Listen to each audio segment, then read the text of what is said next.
Alright, I got the behemoth then. So I plan to do a couple videos on home house generator setups. This video is going to strictly be just a review of this generator and what came in the box. It's just an immediate review. I haven't run it or anything. I'll do a progress review later on down the line. Just giving you an idea of what actually comes in the box with this thing, because that information is a little hard to come by. First things first, you can expect it to come on a pallet. I ordered mine through Home Depot. They had it for the cheapest. The dual fuel is going to be cheaper than the tri-fuel, but I needed the tri-fuel for my application. I plan to plumb for natural gas.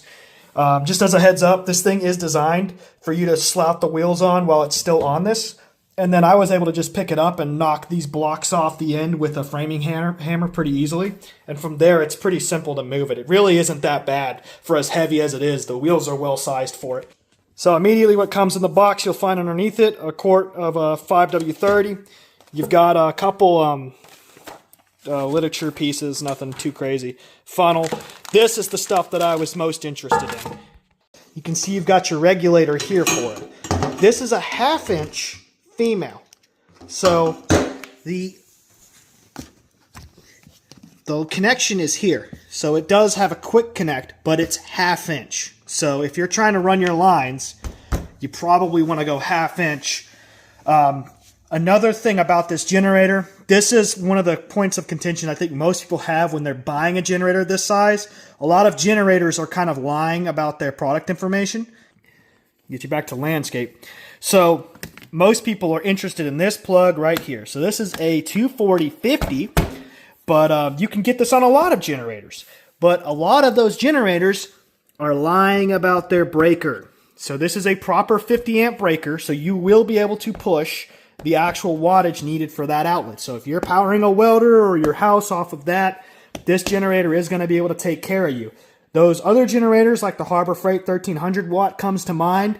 Those guys, they have this outlet, but their main breaker is not rated for it. So if you try to pull the full 50 amps out of that, you will throw the breaker on the generator. Doesn't matter what the starting wattage of the generator is.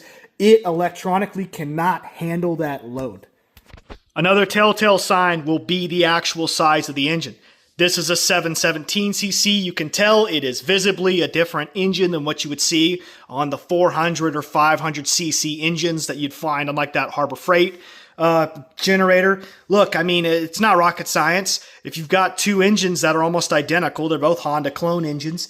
If they have the same CC, you can't expect to get thousands more watts out of them. They're going to be about the same. So if you want to power that full 240 volt, you need to make sure that you're getting something that has that CC and that breaker. In general, it was just between this and the Westinghouse that I saw, and this one was the cheaper out of the two at the time that could handle the tri-fuel. If you want to go dual fuel, you can save a buck. But also, if you see one that looks cheaper than it would be otherwise, make sure that you're covering yourself, because if you need that tri-fuel, it's hard to add it after the fact. Another thing to note, Home Depot had this the cheapest. It was around $2,000 when I bought it. Today's August 4th, 2025.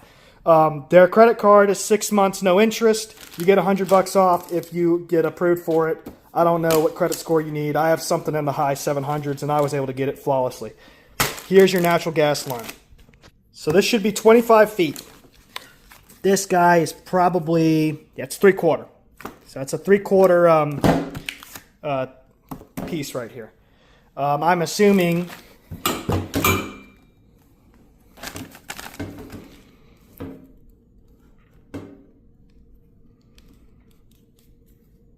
yeah, so this is half. So you are half on the male end of this, and then you need 3/4 on your supply line. And just for your information, this is just threaded. This does not have the quick disconnector on it at all. So you need to choose that. For assembly, all you have to do is stick these wheels on, the handle, the feet, the battery even, that's all in here. Battery obviously is not plugged in. This thing obviously does not have any oil in it. Oil filters on the other side. It's actually accessible, which is nice.